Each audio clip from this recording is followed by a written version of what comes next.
Hello everyone, welcome to Magnet Brains. This is Vanya Narendra, your IGKO, that is International GK Olympiad Trainer for grade 9th. आज जो हम topic करने वाले हैं वो हम पढ़ने वाले हैं world forest.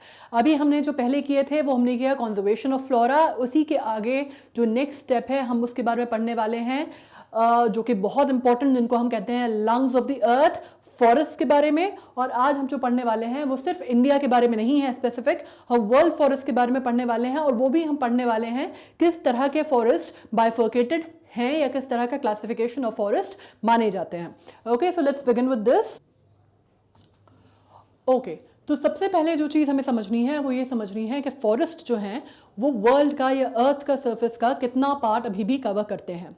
According to the text books जो कि लिखा गया है, विच इज़ 29.6% अभी कवर करते हैं। But these figures are like given probably like maybe a decade before 2021, ये 2011 के अप्रॉक्सीमेट फिगर्स माने जाते हैं। तो अभी हम ये मान के चलते हैं, अभी जो हमारे पास लेटेस्ट में हम मानते हैं वो मानते हैं कि तकरीबन 31% जो अर्थ सरफेस है वो फॉरेस्ट में कवर्ड है।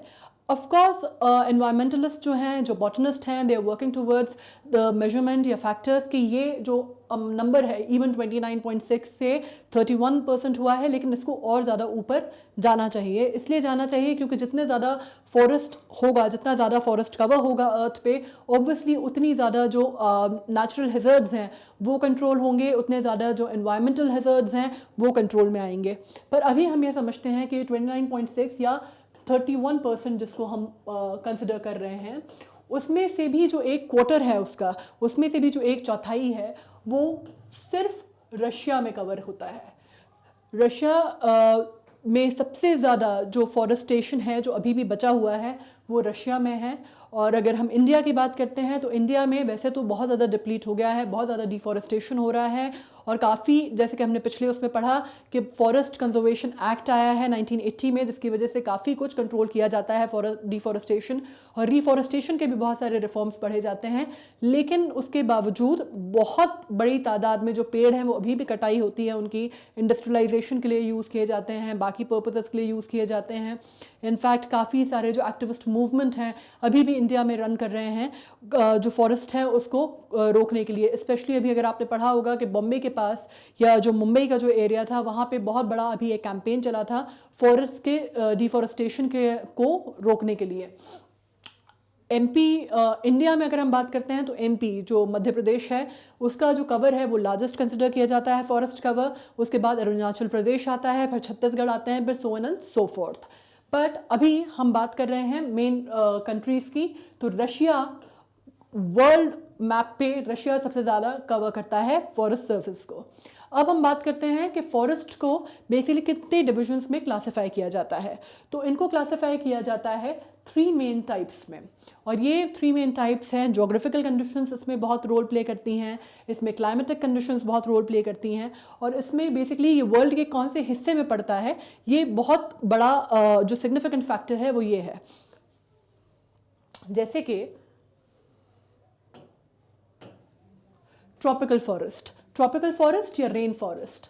सबसे कॉमन नाम जो है जो आपने सुना होगा वो है ट्रॉपिकल फॉरेस्ट या रेन फॉरेस्ट।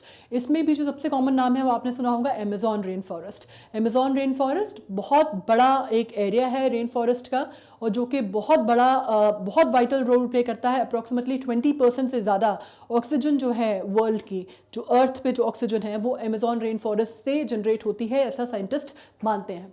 सो हम ये पढ़ते हैं ये कहाँ होते हैं। ये बेसिकली इक्वेटर के पास पाए जाते हैं, where it is always hot and wet. Equator के पास होता है जहाँ पे ये जो इनकी जो they are always the climatic condition has to be hot, humid and wet. इसके अलावा इसमें जो टेम्परेचर है ये कम से कम 20 से 25 degree, and there is more than 200 centimetres of rain year. यहाँ पे साल भर जो बारिश है, जो रेन है, जो मानसून है, वो बहुत अच्छा चाहिए इसके लिए। That is why it is known as rain forest also. And 200 centimetres of rain is at least what is required for them to sustain. Okay, और जो वो माना जाता है, इसका जो एरिया माना जाता है वो इक्वेटर या इक्वेटर के आसपास माना जाता है।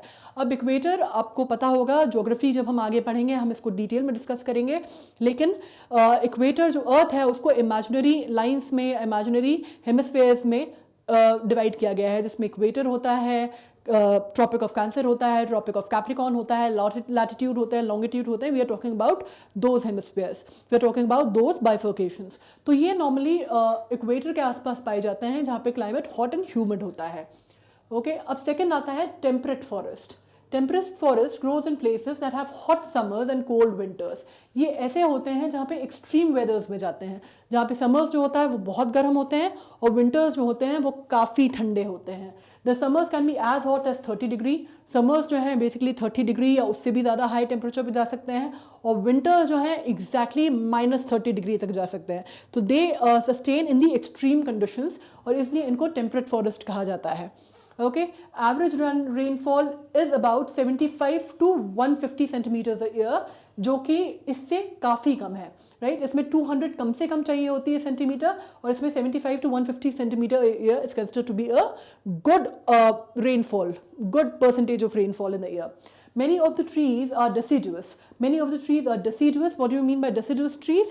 Deciduous trees are, उनकी जो leaves हैं वो एक सीजन में झड़ जाती है पतझड़ में, और फिर वो नई leaves उग जाती हैं। They lose their leaves in autumn and grow new ones in spring. है ना, जो पतझड़ में जो उनमें जो मैक्सिमम जो पेड़ हैं, मैक्सिमम जो पेड़ हैं वो पतझड़ में सूख जाते हैं, और फिर वो जब स्प्रिंग का सीजन आता है तो वो नए पेड़ और नई पत्तियां उस पे शाखों पे उगती हैं, उसको हम कहते हैं।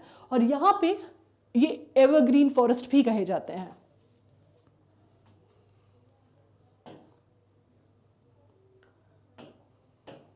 ओके, अब आते हैं बोरियल और टाइगा फॉरेस्ट। टाइगा फॉरेस्ट वो फॉरेस्ट होते हैं जो कि बहुत ठंडी जगहों पर होते हैं, जैसे रशिया में, कनाडा में, और फार नॉर्थ में, जो कि एंटार्क्टिक में जाते हैं आप, जब एक्सट्रीम वेदर्स में आप जाते हैं, वो भी कोल्ड वेदर्स में, वहाँ पे जो फॉरेस्ट होते हैं उनको हम कहते हैं टाइगा फॉरेस्ट। इनके लिए जो विंटर्स हैं वो बहुत लंबी चलती हैं, and they are very cold winters, right. The rainfall is about 40 to 100 centimetres a year, but most falls as a snow. ज़्यादातर जो है यहाँ पे बर्फ़ गिरती है, पानी तो बहुत ही कम गिरता है, पानी गिर ही नहीं सकता क्योंकि वो इतनी ऊपर होता है कि जो भी आप लेवल ऑफ जो मानते हैं आप रेनफॉल, वो स्नो के फॉर्म में होती है, right. And most trees are evergreen conifers, और यहाँ पे जो ट्रीज होते हैं वो कॉनिफर्स होते हैं, एवरग्रीन कॉनिफर्स। अगर आप कभी घूमने गए होंगे ऊपर की तरफ, या हमारे कंट्री का जो नॉर्दर्न साइड है, अगर आप वहाँ घूमने गए होंगे, मे बी कश्मीर या हिमाचल प्रदेश या उत्तराखंड, तो आप देखेंगे वहाँ पे एक पर्टिकुलर तरह के ट्रीज होते हैं जिनको हम कॉनिफर्स बोलते हैं, राइट। उसमें कोन्स होती हैं, एंड कोन प्रोड्यूसिंग ट्रीज होते हैं वो, और उनमें नीडल लाइक लीव्स होती हैं, और उनमें नीडल लाइक जो लीव्स होती हैं उसका जो रीज़न होता है वो ये होता है कि वो गिर पाते हैं, मतलब जो उसमें जो बर्फ़ है वो टिकती नहीं है, वो नीचे गिर जाती है, वो हटमेंट शेप में होते हैं, right. So that is very important. And boreal या टाइगर फॉरेस्ट जो हैं ये एक्सट्रीम विंटर्स में होते हैं, and these are known as the biggest biome on earth, right। इनमें सबसे ज़्यादा जो नेचुरल रिसोर्सेज हैं, नेचुरल फ्लोरा फौना है, वो इन्हीं में पाए जाते हैं।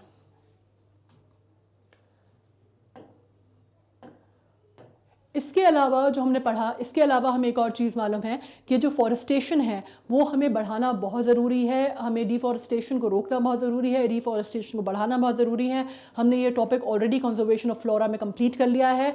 हमें ये भी समझने की ज़रूरत है कि इनफैक्ट वो कंट्रीज़ जहाँ पे बहुत ज़्यादा लैंड नहीं है, बहुत ज़्यादा जगह नहीं है फॉरेस्टेशन की, वहाँ पे भी या लैंड है भी तो भी जो अर्बन एरियाज़ हैं, जो अर्बनाइजेशन की वजह से जो एरियाज़ डेवलप हुए हैं, स्काई स्क्रेपर्स डेवलप हुए हैं, जैसे कुछ कंट्रीज़ हैं जापान में, जापान हो गई, चाइना हो गई, ताइवान हो गई, जहाँ पे स्काई स्क्रेपर्स हैं, जहाँ पे बड़े बड़े स्क्रेपर्स हैं, वहाँ पे भी अभी वो क्या कर रहे हैं, अर्बनाइजेशन के साथ साथ फॉरेस्ट भी डेवलप करने की कोशिश कर रहे हैं। How are they doing it? They doing vertical forest. अगर आपने कोई पिक्चर्स देखे होंगे तो यू वुड नो कि वो जो मल्टीपल जो स्काई स्क्रेपर्स हैं उसमें वो प्लांटेशन करते हैं, और उसमें वो सस्टेनेबिलिटी के तौर पर पेड़ों को लगा रहे हैं और उगाने की कोशिश कर रहे हैं, जिसको वर्टिकल फॉरेस्ट भी कहा जाता है।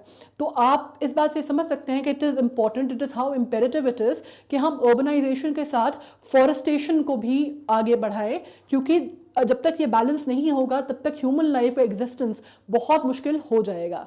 Okay, so we have discussed about world forest. आपको क्लियर हो गया होगा कि किस तरह के फॉरेस्ट होते हैं, किस तरह का डिविजन होता है। आपने तीनों तरह के वर्ल्ड फॉरेस्ट के बारे में जान लिया, पढ़ लिया। हमने पूरा कंजर्वेशन ऑफ फ्लोरा पढ़ लिया।